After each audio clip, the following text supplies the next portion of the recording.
Hello दोस्तों। आरव और सीता की मुलाकात एक दोस्त की शादी में हुई थी। भीड़ के बीच दोनों अनजाने एक दूसरे से टकरा गए थे। पहली बार में ही कुछ तो खास था, जैसे दो अधूरी कहानियां एक दूसरे का मुकम्मल हिस्सा ढूंढ रही हो। शादी खत्म हुई पर उनकी मुलाकातें शुरू हो गई।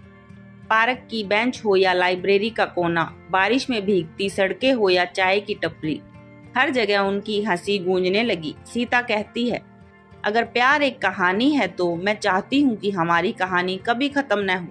आरव मुस्कुरा कर कहता है, कहानियां कभी खत्म नहीं होती सीता, बस कुछ पन्ने फट जाते हैं, हमें संभाल कर रखना होगा। लेकिन किस्मत को कुछ और ही मंजूर था। आरव को अपने पिता का बिजनेस संभालने के लिए दूसरे शहर जाना पड़ा।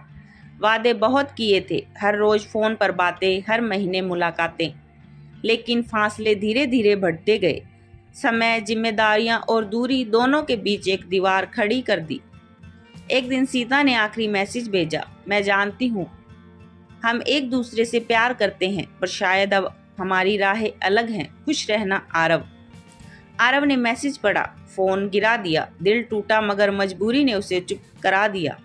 3 साल बाद सीता अब एक मशहूर आर्ट गैलरी की एक्यूरेटर बन चुकी थी। एक दिन एक नई प्रदर्शनी का उद्घाटन करना था और वहीं आया एक फोटोग्राफर जिसने अपने कैमरे में प्यार, जुदाई और इंतजार को कैद किया था।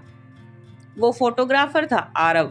सीता ने जब पहली तस्वीर देखी, उसमें वही बेंच थी जहां वो दोनों पहली बार बैठे थे। दूसरी तस्वीर वही चाय की टपरी। तीसरी तस्वीर बारिश में भीगती वही सड़क।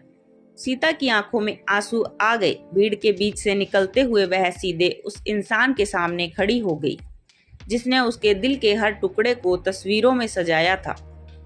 आरव ने सीता की तरफ देखा और सिर्फ एक शब्द कहा, तुम्हारे बिना मैं आज भी अधूरा हूँ। इस बार न कोई वादा था, न कोई कस्में, बस एक नजर थी जिसमें बीते 3 साल का हर दर्द, हर इंतजार और हर प्यार बोल रहा था।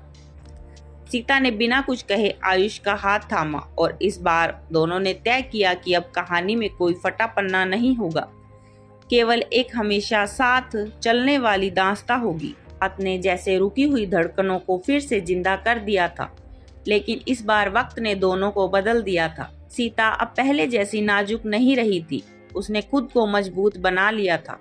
और आरव, जो कभी दुनिया के पीछे भागता था, अब ठहराव की तलाश कर रहा था। उनकी फिर से मुलाकात के बाद बातों का सिलसिला शुरू हुआ।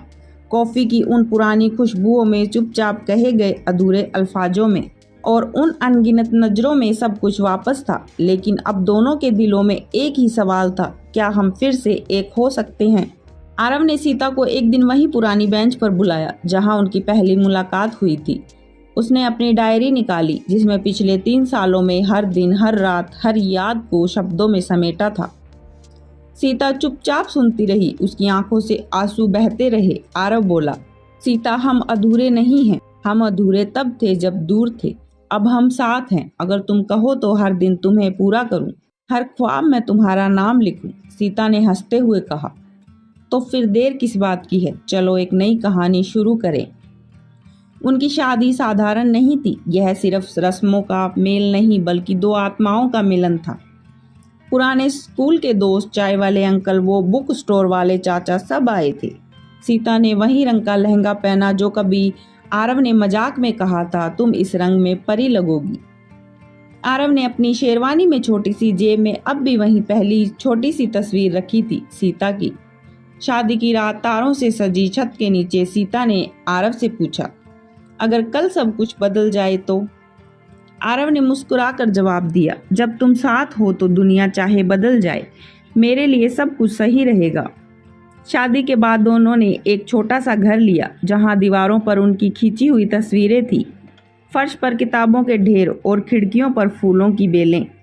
हर संडे को वो मिलकर नई रेसिपी ट्राई करते, पुराने गाने सुनते और बारिश में भीगने निकल जाते। जिंदगी हमेशा फिल्म जैसी नहीं होती। आरव का काम बढ़ता गया और सीता को अपने आर्ट गैलरी प्रोजेक्ट्स में देर रात तक काम करना पड़ता। कभी कभी बहसें भी होती, चुप्पियां भी। एक दिन सीता गुस्से में घर छोड़कर अपनी माँ के घर चली गई। आरव अकेला बैठा रहा, वहीं पुरानी डायरी लेकर। उसने पहली बार सीता को बिना बुलाए उसके घर जाकर सिर्फ एक चिट्ठी दी जिसमें लिखा था, मैं तुम्हारे बिना भी जी सकता हूँ, लेकिन वो जिंदगी सिर्फ सांसें होगी, धड़कनें नहीं। जब भी वापस आना चाहो दरवाज़ा खुला है और दिल भी। सीता की आंखें भर आई। उसी रात को वापस लौट आई, बिना कुछ कहे आरव से लिपटकर खूब रोई। समय के साथ उन्होंने सीखा, प्यार सिर्फ साथ देने से नहीं बल्कि मुश्किलों में भी हाथ थामे रहने से होता है। सालों बाद उनके घर में नन्ही किलकारियां गूंजने लगी। एक बेटी जिसे उन्होंने नाम दिया रूहानी, क्योंकि वो उसके प्यार की रूह थी। आज भी जब कोई पूछता है कि उनकी कहानी इतनी खूबसूरत कैसे है, सीता बस मुस्कुरा कर कहती है, क्योंकि हमने हार मानने से ज़्यादा एक दूसरे पर यकीन करना सीखा है। समाप्त नहीं, क्योंकि सच्ची मोहब्बत की कहानी कभी समाप्त नहीं होती है। दोस्तों, कहानी अच्छी लगी हो तो वीडियो को लाइक करें, कमेंट करें और चैनल को सब्सक्राइब जरूर करें। धन्यवाद।